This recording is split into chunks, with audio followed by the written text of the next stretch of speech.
propos d'André Ouamesso ont été pris au sérieux?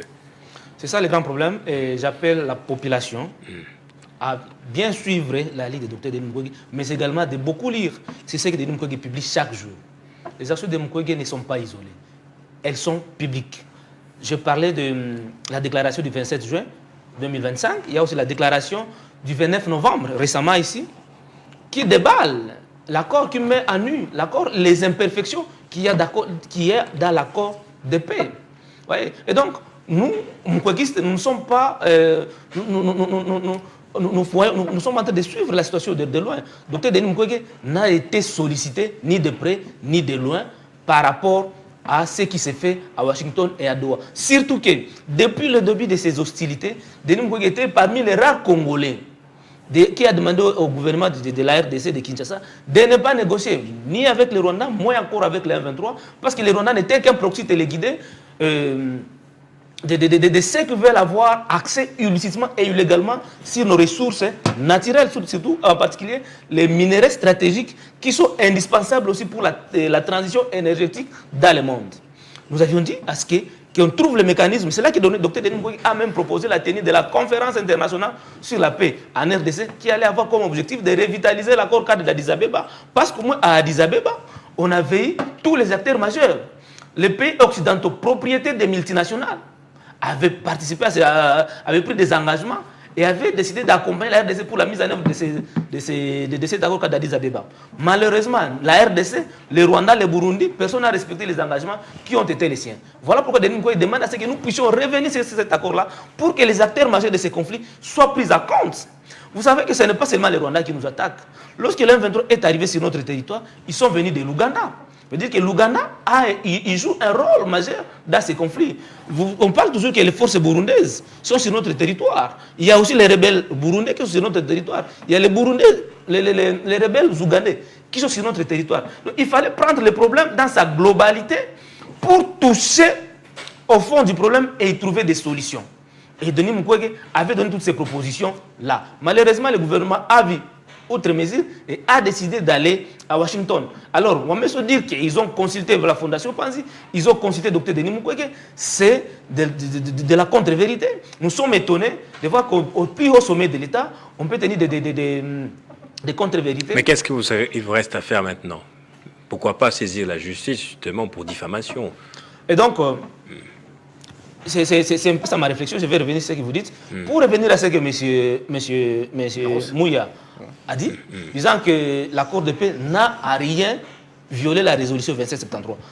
La résolution 2773, obtenue aussi grâce à la diplomatie, au plaidoyer mené par Dr Denis Mukwege, était déjà un acquis pour la RDC. Parce que moi, cette résolution-là demandait les retraits immédiats et sa condition des groupes armés, du RDF et du M23 sur les sols congolais. Un élément très important, le cessez-le-feu immédiat et sa condition, mais également le démantèlement de toutes les administrations parallèles mises en œuvre par Nanga. Et on avait demandé à contrepartie à la RDC, pas la RDC et le Rwanda, mais la RDC seule, de combattre les groupes armés, y compris les FDLR.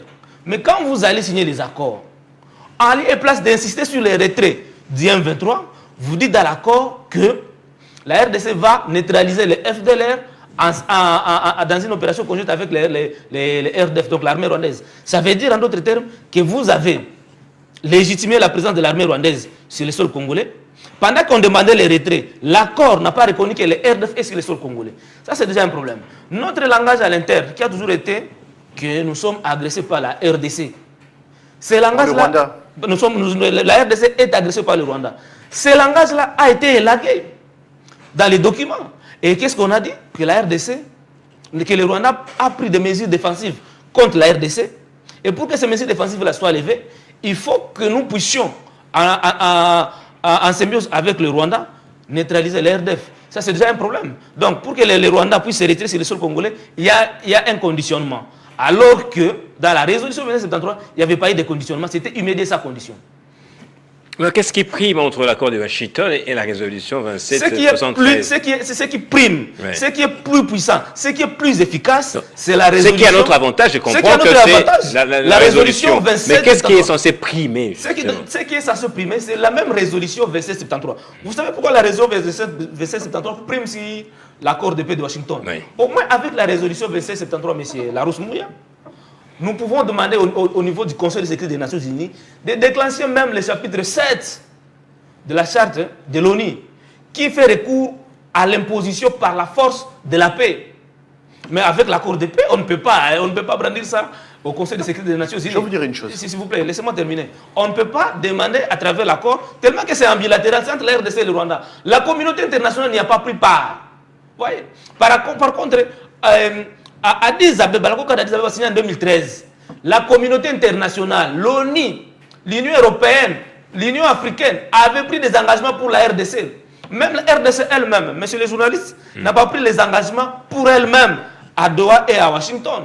Parce que quand vous allez à Addis Abeba, l'accord signé à Addis Abeba, la RDC a pris les engagements pour elle-même, pour faire face aux problèmes auxquels nous sommes en train de faire face aujourd'hui. Parce que le problème, il est économique. Le conflit a pour soubassement les minerais stratégiques. Mais à Doha, non pas à Doha, mais à Addis Abeba, la RDC a pris l'engagement de travailler pour rétablir l'autorité de l'État sur toute l'étendue du territoire national.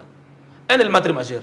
De travailler pour les réformes de l'armée et de la police. De travailler pour le développement économique et la construction des infrastructures. Merci. Nous n'avons pas des infrastructures dans notre pays capables de nous permettre à exploiter les données. C'est une émission de débat. On va écouter Larousse Mouya. Je vais le relancer avec une question. On avait un outil international pour contraindre le Rwanda.